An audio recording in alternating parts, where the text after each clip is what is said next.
sure you have enough brushes? Tienes muchos pinceles, ¿estás seguro de que los necesitas todos? We will see after the hour. Veremos al acabar la hora. From the last session. Yeah. Normally I keep this bunch, so it's more or less the same amount every session. Why did they call it filbert? Pardon? Why did they call that one a filbert? ¿Por qué vas a grabarlo? Yeah. You have to talk a little louder. I can. Why do they call a filbert a filbert? A filbert. Yeah, Oh, the brushes. Okay, yeah. Well, that's a good question, and actually that gives me room to ask you something after I read your books, and it was very interesting reading them, of course. But I didn't know that you are a painter as well, so you are asking me these technical questions. Yo le he preguntado a Félix que por qué tiene tantos pinceles, por qué los usa tal, y Félix le acaba de decir que eso le da pie a él al hacerle una pregunta, ya que ha oído por ahí que Joe también es pintor y quería saber algo sobre el tema. So, how is your experience as a painter? How do you describe yourself as a painter? I started painting when I was a little boy, 7 or 8 years old. Dice que My mother did it to keep me occupied. She taught me to paint. And I've never gotten much better. Dice que Joe que empezó a pintar muy pequeño, que le pidió a su madre que le comprase pinturas una vez y que empezó ahí, pero desde entonces no ha mejorado mucho más. When I was, you had these studies as in physics, in astronomy, right? Then you started also in literature, knowing also about that you are a painter and has so many talents. I remember reading Camouflage. I was wondering if you were an alien of extraordinary ability. It was a little autobiographical, that book. Can you tell me a little about that? It's my little secret. Félix le ha preguntado que tiene muchos talentos, ha estudiado física, da clases de literatura, ha sido un pintor y que cuando leyó la novela Camuflaje se imaginaba que él podía ser un extraterrestre. Le pregunta si es autobiográfica y yo le he confesado que sí, ese es el pequeño secreto que se tiene guardado. I actually got the green card, and there is a definition, as you can get it in order to be an alien of extraordinary ability. Are you familiar with that legal term in America? No. Undesirable alien is what you say. Félix le ha dicho que recientemente se acaba de sacar la tarjeta de residencia que en Estados Unidos, que allí le llaman la Green Card, y que a los que son de fuera se los considera el gobierno de Estados Unidos unos alien, extranjeros, pero que también se puede traducir como alienígena. Se le pregunta si está familiarizado con esa dicotomía y le dice que no era consciente. Also, I was surprised, in coming to your book of An Endless War, that was your MFA in Iowa City, is that correct? Iowa City. So tell me, because I'm living in Iowa City. Oh, yeah. Our How Joe was that used to be, experience? Iowa City is the Paris of the Midwest. And the answer to that is yes, it has a river.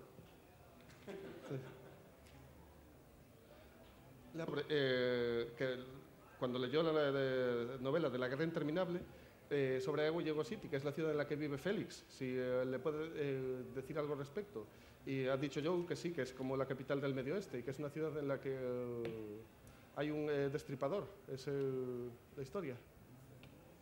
So it appears as a reference in some of your books. For instance, I don't remember also in Hemingway's Hawks appears, but at least in Camouflage, the alien goes to Iowa City, right? Yeah. And so tell me, your fascination with this town, how has changed you? How was your experience there in the years where you I enjoyed it. I enjoyed it very much. I don't believe that I learned as much about writing there that I wouldn't have learned anyhow. But that's true of almost everything. Le ha preguntado sobre la novela El Enigma Hemingway, sobre una experiencia que parece que le ha cambiado la vida. cómo podía ser un poco al respecto. Y yo le he dicho que le gustó mucho escribirla y que sí que fue una experiencia que le marcó. So taking on account that is in a way camouflage a little autobiographical. I mean, this alien comes to Earth or from the sea first. The alien is coming. That's the alien detector.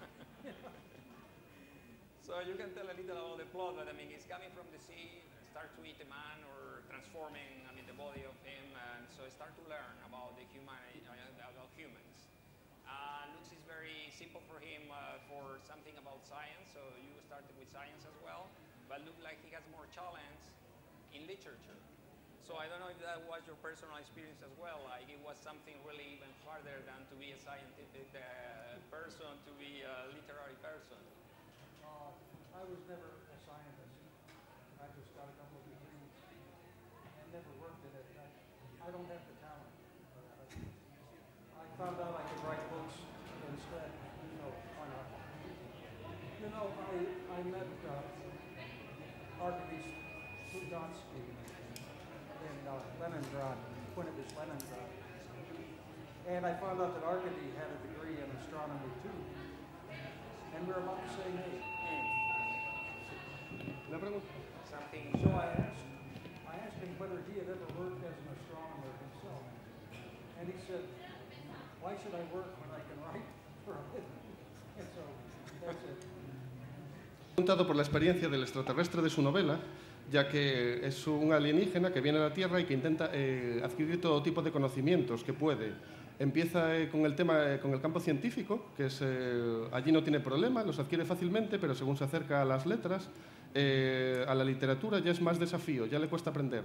Le ha preguntado Félix si eso se basa un poco también en su experiencia personal, si debido a su bagaje científico le es más fácil al principio que cuando se pasó a la literatura y le costó más.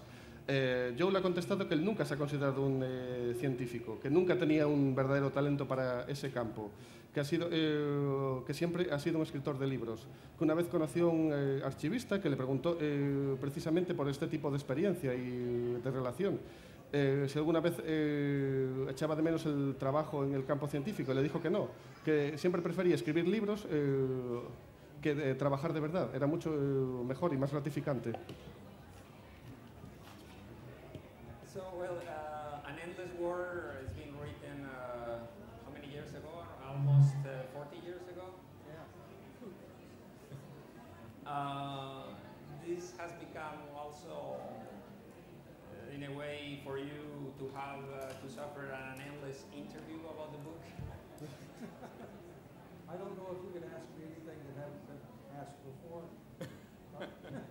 I answered different ways. Do you, I mean, in 40 years, you always have new different answers for the same questions? No. Well, I read the book, but I haven't seen or listened or read an interview. So for me, is anything you can say about the book is new for me. No. Probably for people here, so don't take it for granted that even it's a classic, every people know so much about it. But I mean, I saw so many levels in the book. If you don't mind, we can talk a little about The Endless War. Yeah. I'll translate before. So tell me about the origin of it. I mean, you have this already. Well, I mean, it has many aspects on it. I mean, it's the Vietnam War, in which also you had an experience, but you were studying astronomy. So how was the origin of all this? I mean, all this together, or how was the process of it? Well, every writer who is a soldier, if he doesn't write a novel about war, there has to be a reason that he didn't write that novel. And so I wrote one novel about Vietnam, and then I wrote a novel about war in the future, the Forever War. And it's just basically writing what you know and what's important to you. I didn't have any big plans. I sat down at a friend's table when he was out grocery shopping, and I typed out on his typewriter, "Tonight we're going to show you 8 silent ways to kill a man." first sentence of the Forever War. And I just kept writing from there. And 4 years later, the novel was done. Félix empezó preguntándole sobre la guerra interminable, que ya escribió hace bastante tiempo, hace 40 años. Primero le preguntó si esto ha supuesto también una entrevista interminable sobre esta historia. Y es cierto que él dice que han sido 40 años de dar todo tipo de respuestas. Félix espera no repetir las preguntas que ya le hayan hecho a continuación o tal, pero como no es consciente de todas y cada una de las entrevistas que le han ido haciendo, no sabría qué preguntarle tampoco. Joe le ha animado a que no tenga miedo y que le pregunte lo que vea, qué le apetece preguntar. Así que Félix le ha preguntado sobre el origen de la novela, en qué aspectos se basó, cuál fue su experiencia y por qué decidió escribirla, si tiene algo que ver con el hecho de que en aquel momento estuviese estudiando astronomía. Joe le ha contestado que quizás cada escritor tiene razones distintas para escribir cada libro. En su caso, él quería escribir algo sobre su experiencia personal, algo sobre lo que ya conocía. Ya había escrito una novela basada en la guerra de Vietnam, que fue un episodio de su vida, y aquí en cambio le apetecía escribir algo ambientado en el futuro, algo de ciencia ficción, pero que tocase los temas importantes sobre la guerra que ya había hablado, aunque no tenía ningún plan. La idea se le ocurrió un día en el supermercado mientras estaba haciendo la compra, y cuando llegó a casa cogió la máquina de escribir y empezó a teclear lo que sería la primera frase, sin ningún plan posterior, y así siguió todo. Durante 4 años estuvo escribiéndola hasta que por fin la acabó, pero sin tener nunca un plan muy detallado en la cabeza de en qué se iba a convertir. So, this is my understanding, this book was your MFA in Iowa City, right? I didn't understand that. Yeah, it's a problem of communication between us. I don't know how the public is listening to us, but it's hard for us between us, really.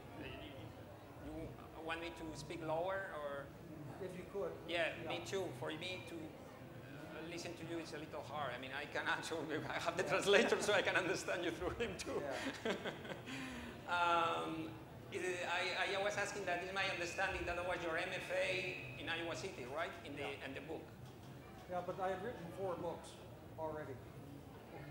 Yeah, sure. You were not new, but I mean, in this in particular, it was done as an MFA in Iowa City. So, I mean, it's of any help, as this is, I mean, I don't know if many people know here that Iowa City is known, it's important for a writer. I mean, every people knows that in America, but I mean, it's this international writers program in which, you know, it's internationally known, and so it's very important. So, my question actually is focusing about how it was important for you of, let's say, a guidance or some kind of help from other people from this program, or is a creator something that doesn't care about all these things, and it's always this debate about how much can be taught the process of creativity in literature. So what's your opinion on that?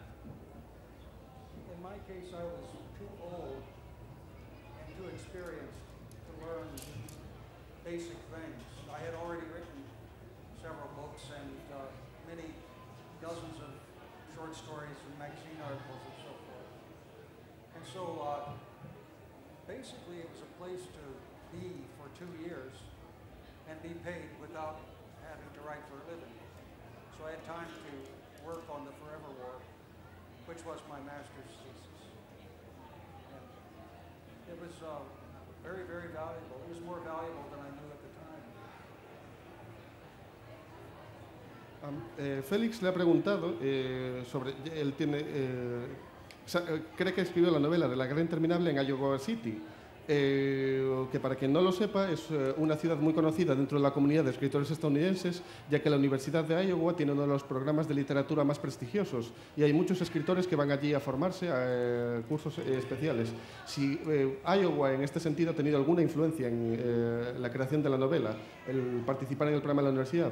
Y él dice que quizás no, que ya era un poco mayor para participar en la formación dentro de este programa, ya llevaba varios libros escritos y varias colecciones de relatos cortos, pero que tenía un trabajo pagado allí en la ciudad y que esto le permitía tener cierta libertad para poder escribir y dedicar el tiempo exclusivamente a escribir La Guerra Interminable. Y que en ese sentido sí que está ligado con Iowa. Su experiencia allí fue muy importante haberlo empezado allí.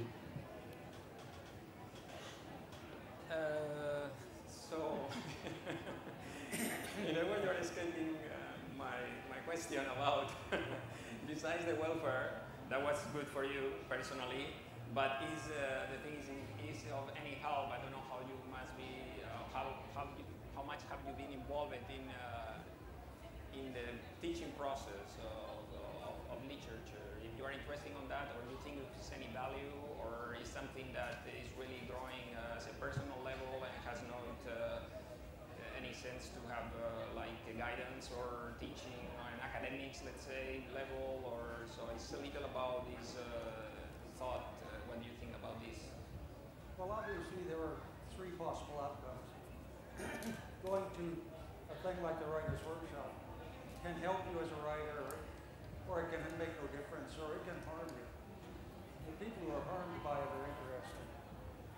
They're people who would have been good writers if they'd been on their own. But with the help of the Institute, the Academy, they become something else, something that's easier. They teach for a living, or get a job in industry or something. Whereas if you have to go out and just write, and keep selling the things that you write, it's a different kind of life. It's less secure. Sí.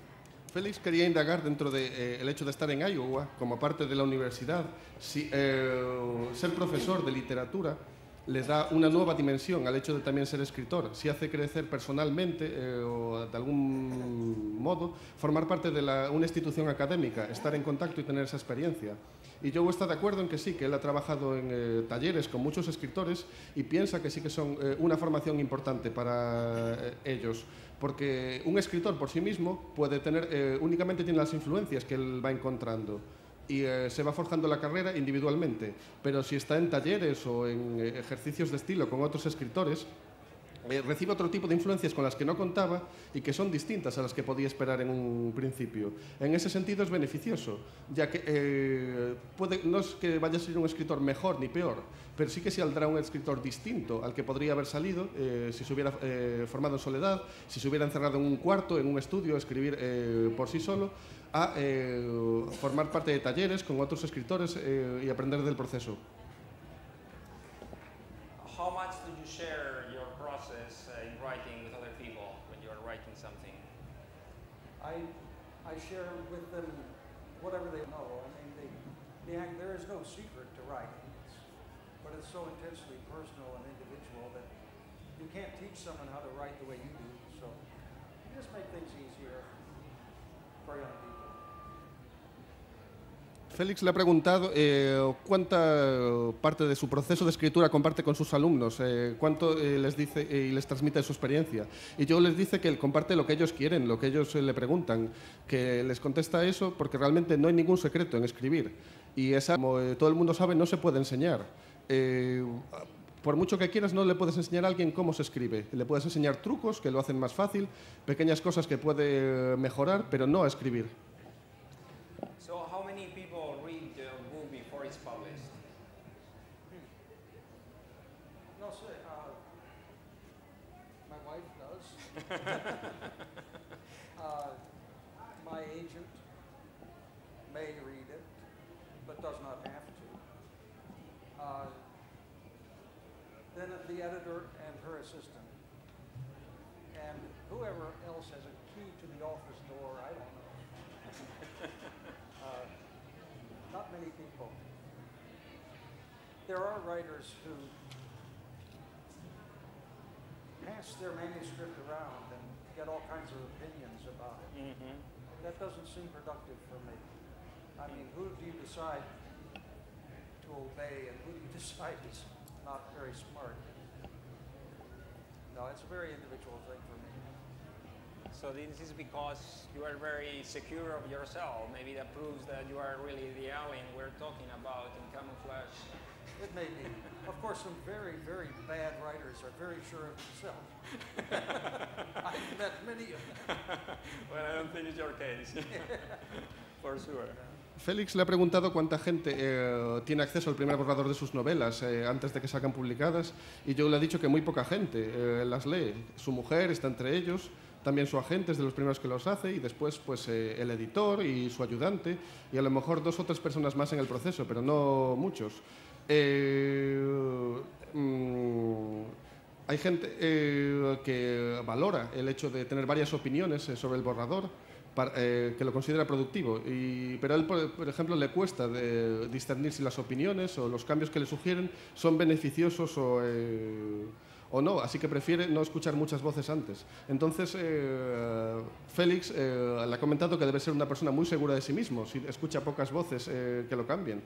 Y él le dice que sí, en cierto sentido, pero que tampoco es algo bueno y de lo que estar orgulloso, ya que hasta los peores escritores del mundo puede que también estén muy seguros de sí mismos y crean que lo que hacen está bien. Are your parents alive? No. No, but when did they die? Oh, long ago. Well, I'm just asking because I was wondering, reading especially some very explicit sex parts, Yeah. what's the reaction of your family? Well, my mother taught me to love painting. She taught me how to draw and paint. And my father saw fatherhood as sort of an unavoidable accident. He just wasn't really there all the time. Yeah, I have I don't have any great sad stories about growing up, my parents being monsters or anything. They were just fine people. Félix le ha preguntado si sus padres siguen vivos. Yo le he dicho que no, que murieron hace tiempo.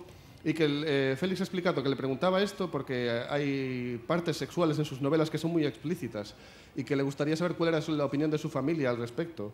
Y dice que no ha sido especialmente traumático, que su madre siempre le enseñó la importancia del amor y que le gustaba lo que hacía, y que su padre lo perdió hace tiempo por un accidente de guerra. Y no tiene historias así de relación triste con sus padres o relaciones problemáticas que compartir y que den un buen material para la historia, que no, que se llevaba bien con ellos. There is in much of your work an obsession with homosexuality. With homosexuality. Oh, yeah. Yeah, I'm sure you have heard every kind of questions regarding this topic. So you can go. I've been just in Istanbul actually asking another project to many people, which is a hard question for instance, in Muslim culture to ask about homosexuality, right? But I mean, it's well, you read, for instance, I mean, you wrote 40 years ago almost the endless war. Many things has been happening with this topic since then. Has been the evolution as how you see many years after this topic regarding your book and the things that's going on in politics regarding homosexuality. Well, at the time the Forever War came out, the issue of homosexuality was very important in America. And America was, excuse me, America was very much divided about it. And I wanted just to make a world where that was turned around. I mean, it seems like a very simple thing to do. And show that a population that was mainly homosexual could have exactly the same sort of unreasoning prejudice against the people who are heterosexual. And since my main character is essentially traveling through time, it's a pretty obvious kind of irony to employ. Le ha preguntado Félix sobre la obsesión que hay en gran parte de su obra con la homosexualidad. Debe ser una pregunta de la que más le hacen y que debe ser difícil de contestar, pero por ejemplo, hace 40 años, cuando salió La Guerra Interminable, el hecho de que hubiera personajes homosexuales no es tan habitual como podría ser. ¿Cómo fue la reacción y la evolución del tratamiento del tema en sus novelas? Sí, y Joe ha confesado que es cierto que en aquel momento, hace 40 años, cuando primero salió a la venta La Guerra Interminable, sí que la homosexualidad era un tema de mucho debate de lo que es ahora, pero que a él le interesaba participar en ese debate en los Estados Unidos, le interesaba aportar su opinión y su granito de arena a cambiar la mentalidad de la gente, a enseñarle a la población, que en muchos casos no tenía contacto con lo que estaba pasando ni conocía ninguna historia de homosexualidad, que podía haber personajes homosexuales y que tener problemas y que en ese sentido eran como las demás personas, que los problemas que podían tener eran muy parecidos. También le pareció interesante que al tener un protagonista que viaja en el tiempo, fuese irónico el tratamiento de la homosexualidad con el que se fuese encontrando en el pasado, así que le apeteció incluirlo.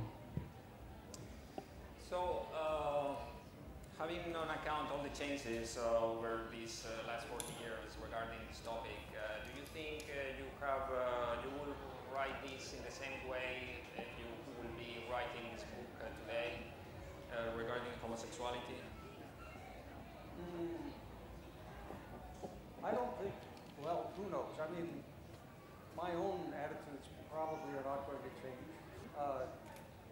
Social attitudes get changed much more faster than individual ones, I think, especially nowadays. To me, it's a non-issue.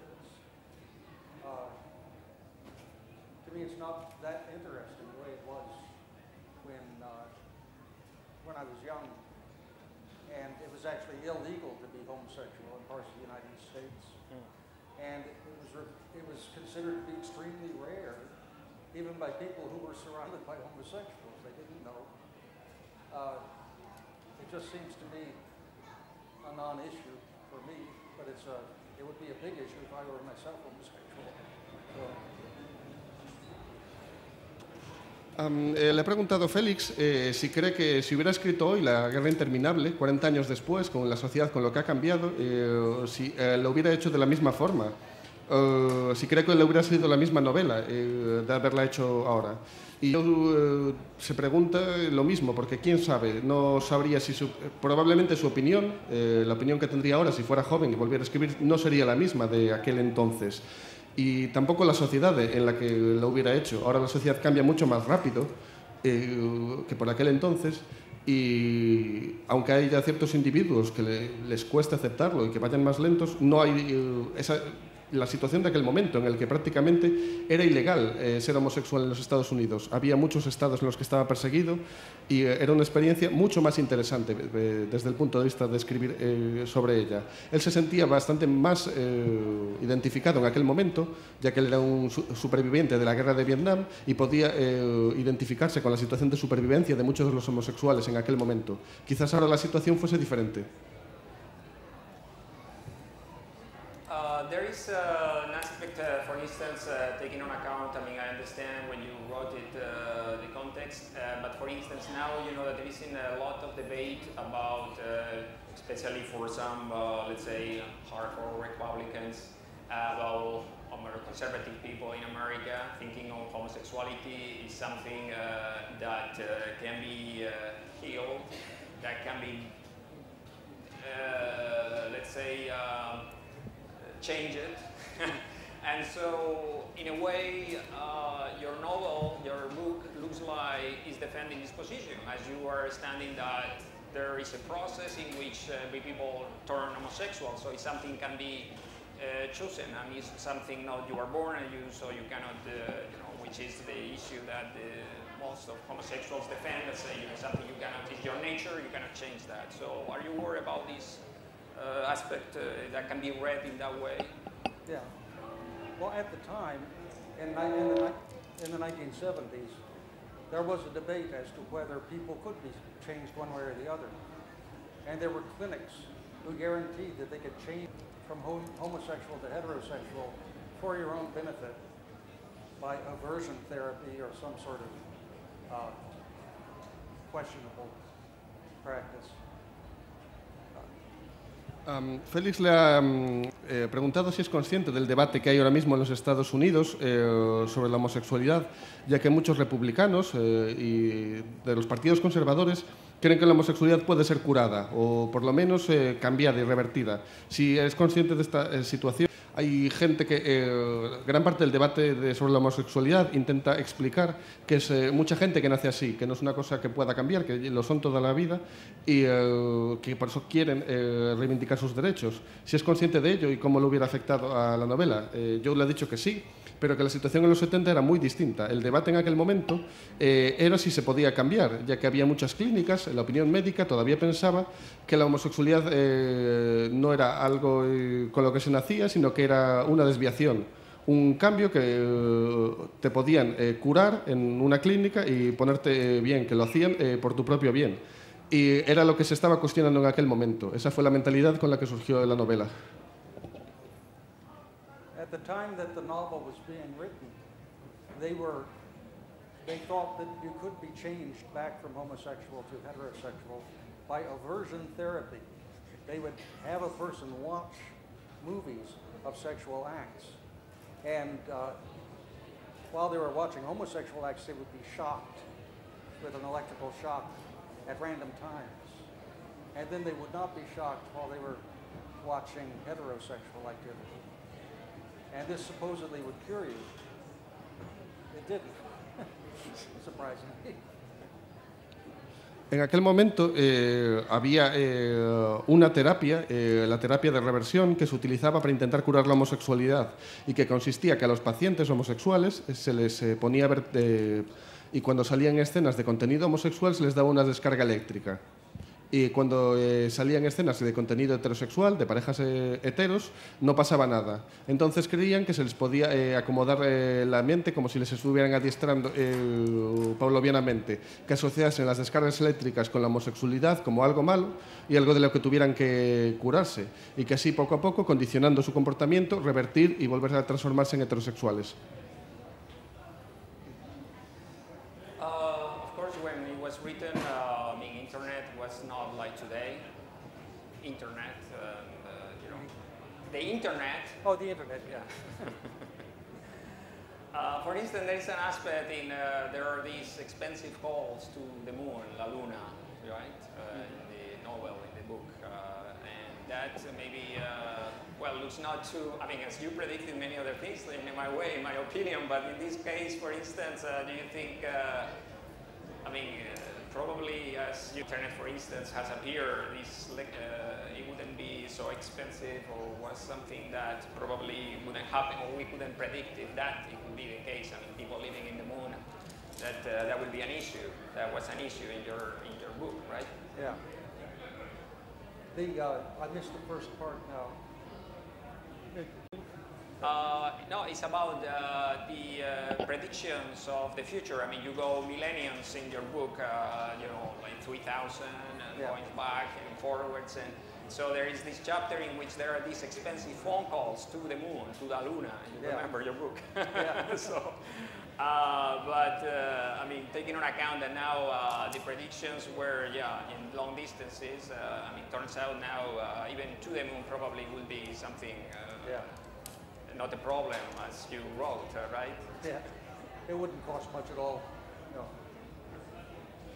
Félix le ha preguntado sobre... Hay una parte en la novela en la que se habla de que una cosa que al estar ambientada 1000 años en el futuro, la tecnología de aquel entonces permitía hacer llamadas de larga distancia a la Luna, que era algo que en aquel momento era impensable, y que en cierto sentido eso fue como una especie de aspecto predictivo del Internet que tenemos hoy. Si se sentía de alguna forma responsable de esta visión de futuro, de las llamadas a larga distancia, haber tenido esa visión, y dice que sí, en cierto sentido es lo mismo, pero que no tenía conciencia en el momento de haberlo escrito. Más que la posibilidad es que eran muy caras hacer las conferencias, sí. Que costaban mucho dinero y era un problema. What also is interesting to me, your conception of the future, talking about the bills, for instance, the phone calls and all that, but I mean, there is all these money credits, all these things, so even sex has been modified in a dramatic way, the vision of sex. Oh, yeah. But looks like for you what is more unchangeable or is not going to change is the capitalist system. It's persistent. Capitalism is persistent because it's self-perpetuating. As long as people get into power by having money and stay in power by having money and transferring it carefully, capitalism is hard to beat for permanence. I don't think it's the best way to live, but it's a difficult thing to beat. Félix le ha preguntado sobre la concepción que tiene del futuro en sus novelas y cómo las cosas están relacionadas con el dinero y con el materialismo, las llamadas, los créditos. Es como si el sistema capitalista es lo único que vaya a sobrevivir al futuro, es lo único que va a llegar. Y yo estoy de acuerdo en que sí, que el capitalismo parece que es algo persistente, es un sistema que tiende a perpetuarse y a transmitirse, y que mientras la gente que está en el poder encuentre nuevas formas de seguir ganando dinero y de seguir acumulando riquezas para mantenerse donde está, el capitalismo seguirá transmitiéndose. No es la mejor forma, el mejor sistema para vivir, no es la mejor situación en la que estar inmerso, pero que es muy difícil evitar que se siga perpetuando. So, in your predictions about the future, I mean, well, we are talking not millennials as your book, but in 40 years has many things changed in a surprise way. I mean, you have a vision of a more or less pessimistic way of the future. I didn't quite understand the first part. No, I say you had different predictions for millennia, for many centuries, how the life for everything will evolve according with your book. And I'm just talking about, well, I mean, it's been 40 years in between that vision and now, and so I'm just wondering if you are more or less optimistic about the future in general. I'm not sure how much my opinions have changed. I hope that as we mature, wealth becomes less and less interesting to people. And the welfare of other people is interesting. The creation of art is interesting. The creation and maintenance of political stability, that's very interesting. But they're not exciting. I mean, I don't want to write about a socialist utopia because if it works well, it's not very interesting. It's just not a good story. So I could write about a fascist utopia that worked really well, and that would be interesting, the way beasts are interesting, the way mutations are. It's a huge artistic challenge to try to make an interesting work of art out of something that is very normal, something that's very average. And it can be done. Within American letters, it's done frequently enough. But I don't go that way. I tend to go toward extremes. Félix le ha preguntado sobre su visión de futuro, de nuevo. Si al haber escrito una novela ambientada en millones de años en el futuro, hace 40 años, si lo hubiera escrito ahora, su visión seguiría siendo la misma del futuro que pintó. Si sería más optimista o quizás si sería más pesimista de haberla escrito hoy. Y dice que no sabe cuánto podrían haber cambiado sus opiniones de haber sido ahora el momento.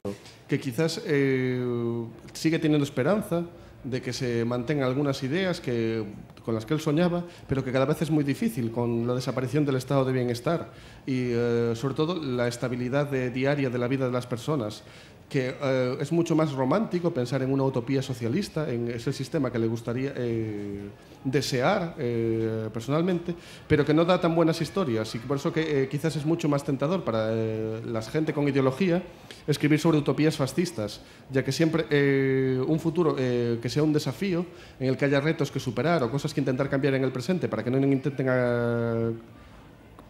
lleguen a realizarse, es mucho más interesante para hacerlo. And how pessimist or optimist are you about someone coming from, let's say, another planet? And I mean, it will be, are you, I mean, besides on your fiction, you have some kind of thoughts on that, but as Joe Haldeman, I mean, Are you optimistic or pessimistic in that way? Or not just finding, which is another question as well. I mean, how much do you think is possible that, but also how likely will be being evil or good? I mean, Well, in a way, it's a question without meaning because it's asking for an extrapolation from no data. We have never met or found any evidence of any creatures from another world. Well, I don't think so. There are people who do. So it's all sort of pie in the sky speculation. I think it's quite likely. But until one actually knocks on your door, you don't know.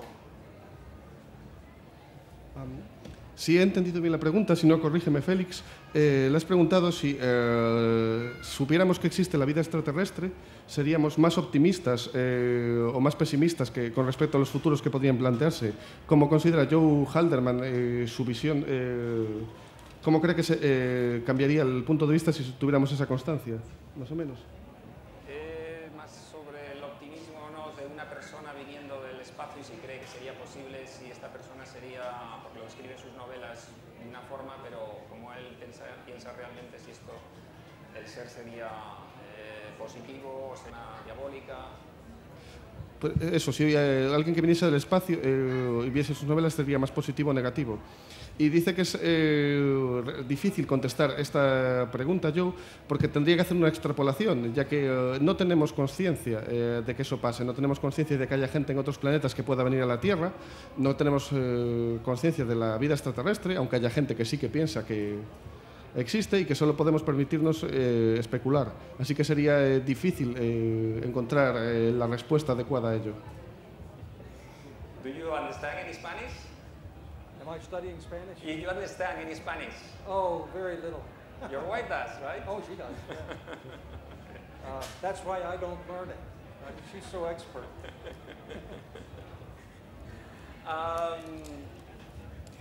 Actually, you mentioned something in that, I think it was in The Endless War, about Marxist militia in the Civil War in Spain. You remember that? Yeah. And there was some reference about the Civil War, in other words. How much do you have interest in that part of history? You know, I know only a little bit of it, and that is in connection with my fascination with Ernest Hemingway. Hemingway himself had a sort of almost bizarre fascination with the Spanish Civil War while it was happening. And he and many other Americans of liberal persuasion either gave money to the right side or they actually came over. Hemingway himself did not fight, although he claimed to have done, but nobody seemed to have seen him do it. And I don't know. A person who doesn't live in a country probably isn't qualified to talk about that country's civil war, including my own. So I don't know. All I know is the anecdotes that came from people of that generation came to us. And I have been a soldier, so I know some small bit about that. Félix le ha preguntado sobre que en su novela habla un poco de Hemingway y su relación con la Guerra Civil Española. ¿Cómo decidió meterlo? ¿Cuál es su punto de vista de este episodio histórico? Y Joe dice que conoce un poco de la historia, aunque no es ningún experto en Ernest Hemingway, pero sí que era consciente de la fascinación que sentía por la Guerra Civil Española, que hubo en aquella época él y muchos otros estadounidenses que decidieron aportar ayuda económica al que era el bando correcto, el republicano de la guerra, y que aunque Hemingway nunca llegó a participar y a combatir activamente en la guerra, aunque después él mismo diría que sí, lo había hecho, aunque esto es mentira. él considera, Joe, que una persona que no es habitante de que no vive en él, no debería estar cualificada para participar en una guerra civil, ya que no es su guerra. Pero bueno, que la gente como él, de su generación, está familiarizada con el concepto de guerra y conocía la historia y la nota de Hemingway y por eso quería hablar sobre ella. How much do you have interest in Spanish literature? I know very little. I read Don Quixote. Félix le ha preguntado sobre su interés por la literatura española y si conoce mucho, pero Joe solo ha leído muy poco, ha leído Don Quijote. Actually, I wrote some here regarding Don Quixote. Actually, let me see if I can find it. Yeah, I think was the end of Hemingway Hawks. Yeah. You end with this sentence, and when I read it in Spanish, so the translation, I don't know if it's accurate, but more or less it says, for his life he couldn't remember it. I don't know exactly sentence in English. You know, I read it in Spanish that say, por su vida no pudo recordarlo. And I was thinking if it's an echo of the beginning, actually, of Don Quixote, as it starts like, I cannot remember, you know, I don't know if it was conscious or was something of a coincidence. I'm just wondering about that. It was not conscious on my part. You know. Maybe I was haunted by Cervantes. Le ha preguntado por una cita que ha extraído de una de sus novelas que había leído, la de El engaño Hemingway, que decía literalmente, por lo menos Félix lo había leído en español, no recordaba las palabras en inglés exactas, pero que en español decía, por su vida no pudo recordarlo. Si esto era una alusión quizás a la situación del Quijote, si estaba intentando referenciarlo y Joe no acaba de estar muy de acuerdo, que quizás sí que había esta sensación de estar encantado también el personaje, sentirse hechizado, pero que no era muy consciente de esa alusión. Talking about aliens again, if you don't mind. The belief, as you mentioned, some people believe, looks like you're quite skeptic in a way, but I mean, for some people it's a kind of religion, of substitute of religion. A range of what? Substitute of religion, to believe in a life or in another world, or some people coming from extraterrestrial, or can think they're or a level of godness or something like that. Yeah, my mind is open about it. I'm not a believer in that or anything. Félix quiere insistir en el tema un poco de la ufología, ya que hay mucha gente, sabe que Joe es algo escéptico, pero hay mucha gente que toma esto como si fuera una religión distinta de las religiones tradicionales, la creencia en la vida de otros planetas y los extraterrestres. Joe dice que mantiene su mente abierta, pero en principio no es un creyente, no cree que haya nada. Sex is a strong topic and it's influencing us all. Also, I mean, religion, I think, is something really, even you believe or not, is something really relevant. But I wonder why in science fiction is a subject isn't being such not relevant in a way or being described in such a detail, like, for instance, sex. Yeah. Within science fictional context, you mean? I didn't follow the entire question. It's about the relevance of this topic versus, for instance, others like sex, let's say, because, I mean, religion or beliefs or not beliefs, I mean, it's configure the essence of a being very much strongly. But as you, for instance, treated very sex as the aspect of changing someone, I mean, religion or non-religion, let's say, is not in the same level of description. Well, if I'm following you,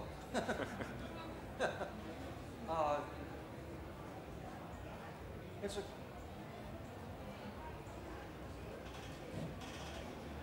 there's a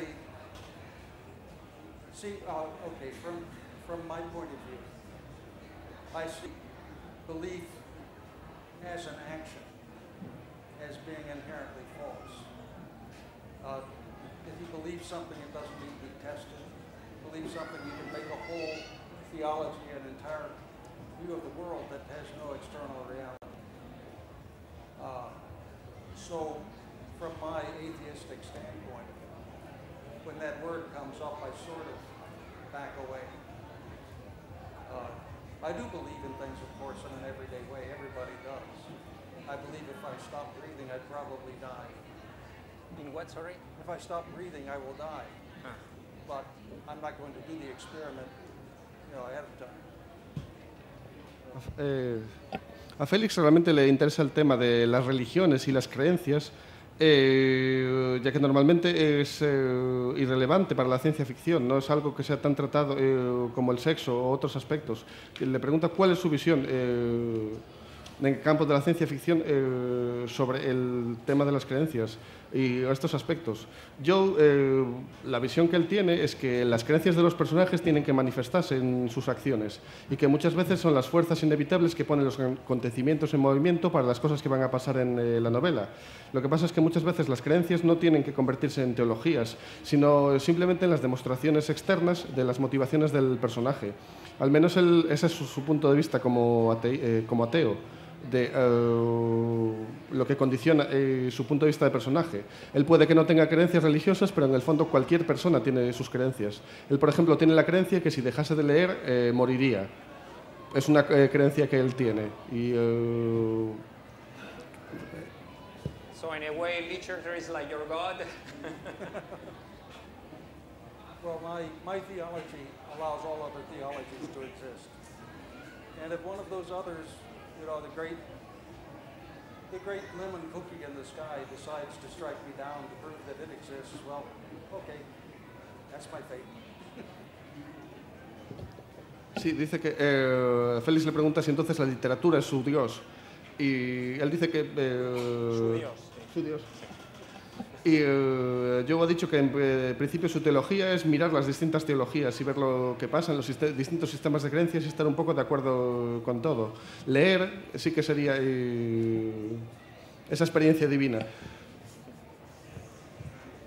I don't know, it was in the news this week properly that in the United States was opened a monument on atheism. Have you read about this news? Which monument? A monument on atheism.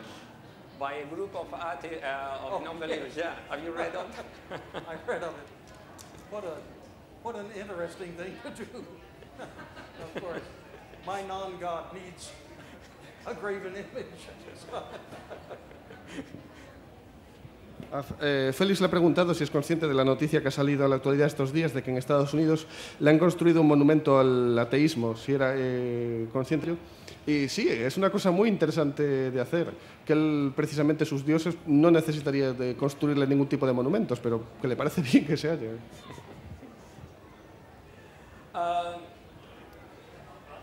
How is the process? I mean, since you, for instance, here the people are looking at the process of this painting, right? Or in a way, the evolution of it. So I want to do a parallel about the evolution of something that, besides you told me, you don't share very much with many people. So I want to know about a little, if you can tell me about the secrets of the process. Which process? Writing. Of writing. Sorry. It's like the process of painting.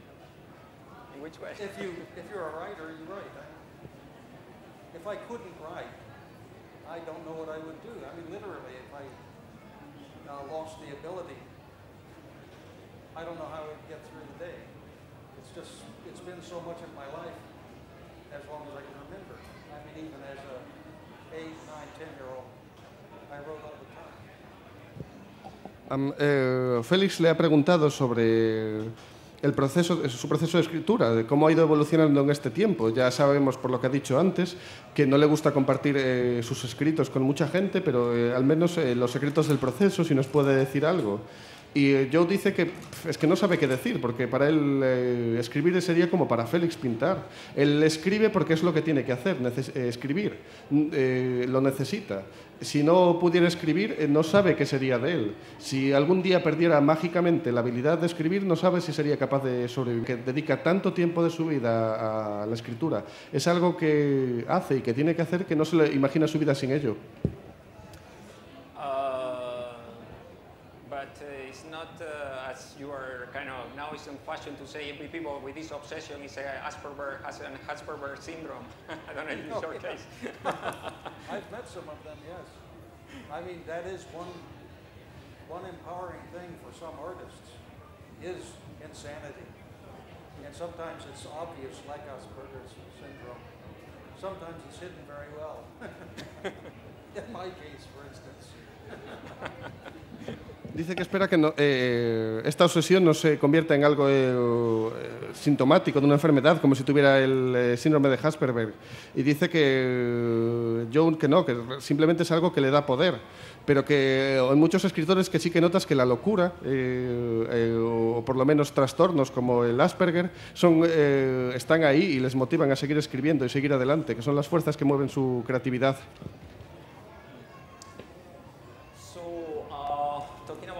That look like you're so reluctant to share with us, but for instance, let's go to something more specific. How much can you predict the final results if you start the process, I mean the beginning of a book?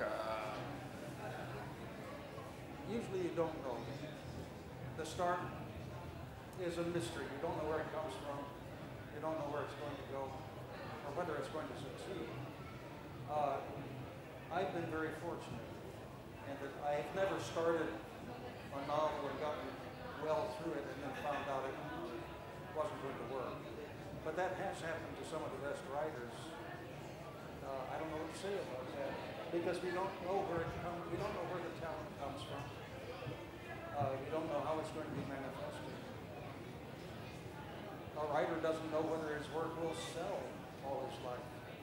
I've been fortunate, but I know a lot of very serious people who had to give up art of various kinds because nobody was there with a checkbook or a wallet. Félix se ha fijado en que realmente parece que Joe no quiere compartir muchos secretos de su proceso de escritura o tal, entonces preguntando por algo simple y concreto, ¿hasta qué punto es capaz de predecir cuál será el resultado final de una novela cuando se pone a escribirla? ¿Hasta qué punto desde el comienzo tiene claro cuál va a ser el final? Y Joe le ha dicho pues, que es algo que sí que no sabe desde el principio, que cuando empieza una novela siempre está el misterio de qué va a pasar. Él ha tenido mucha suerte, ya que siempre se ha propuesto las ideas de las novelas, le han surgido la idea, la inspiración en cualquier momento y se ha puesto a desarrollarlo poco a poco sin saber qué iba a pasar y nunca se ha quedado colgado. Él ha conocido a muchos escritores que sí que han tenido este bloqueo de estar trabajando en una novela y no saber qué va a pasar con ella y tener que dejarla porque no sabían tirarle nada más de sí. Él, en cambio, siempre ha tenido la suerte que, aunque las ideas se le han aparecido de la nada y se ha puesto a explorar en ellas sin planearlo, siempre ha conseguido llevarlas a buen puerto. Okay, well, to end the piece here, we don't have a problem because the problem here is that they are going to kick us out. But so they told me we have just 2 minutes, and I want to show you the painting as a final result. I mean, well, it's been this adventure. Of course, the conditions is, you know what it is, but it's been very enjoyable to be with you today. Dice que, como nos acaban de avisar, que quedan solo 2 minutos, tenemos que ir acabando tal, que mejor vamos a dedicar este tiempo a que yo vea la propia obra y cómo ha quedado el retrato, siendo consciente de las difíciles circunstancias en las que ha tenido lugar, ya que no son las más apropiadas. So let's go with your microphone, sure, yeah. You can grab it, hold it. Don't touch it, yeah. No, keep it. Get it from there. Oh, yeah. So you can come here and look at the painting. No, keep it, microphone. I want him to see the painting. Quiero que vea el cuadro. And his reaction, sorry.